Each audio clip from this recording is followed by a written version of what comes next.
आज अमरावती जिल्ह्यात एका महत्त्वाकांक्षी योजनेअंतर्गत पारधी समाजातील बांधवांच्या जीवनात सकारात्मक बदल घडविणारा क्षण अनुभवायला गेला।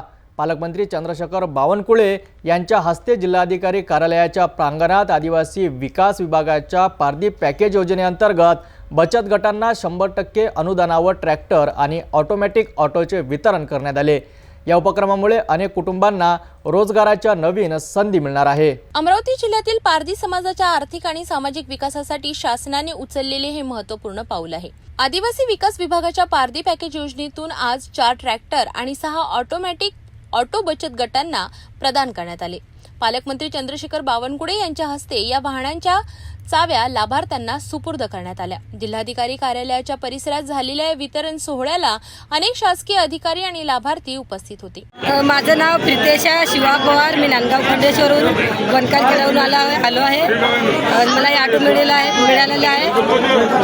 रोजगार कोण चालवणार ऑटो? आता या ऑटो माझा नवरा चालवून आणि मी पण चालवणार आहे। या योजनेमुळे अमरावती जिल्ह्यातील अनेक तालुक्यातील पारधी समाज बचत गटांना लाभ मिळाला आहे।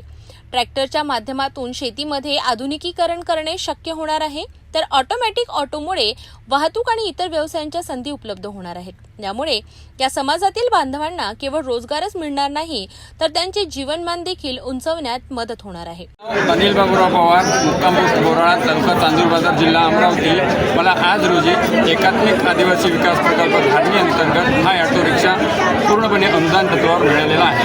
धन्यवाद। यासाठी मी सर्वांचे आभार मानतो। या प्रसंगी लाभार्थी पारधी समाज बांधवांनी सिटी न्यूजशी बोलताना आनंद व्यक्त केला आणि मदतीसाठी सरकार आणि प्रशासनाचे आभार मानले। त्यांनी सांगितले की या वाहनांमुळे त्यांच्या कुटुंबाला आर्थिक आधार मिळेल आणि ते अधिक चांगले जीवन जगू शकतील।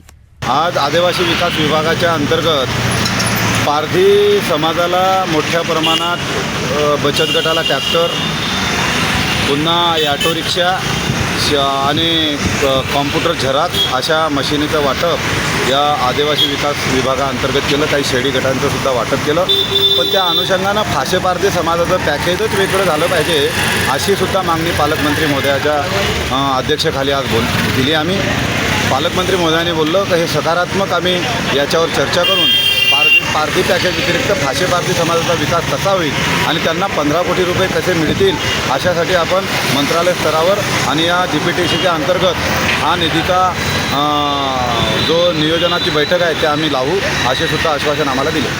निश्चितच शासनाच्या या प्रयत्नामुळे पारधी समाजातील अनेक कुटुंबांना नवी दिशा मिळाली आहे।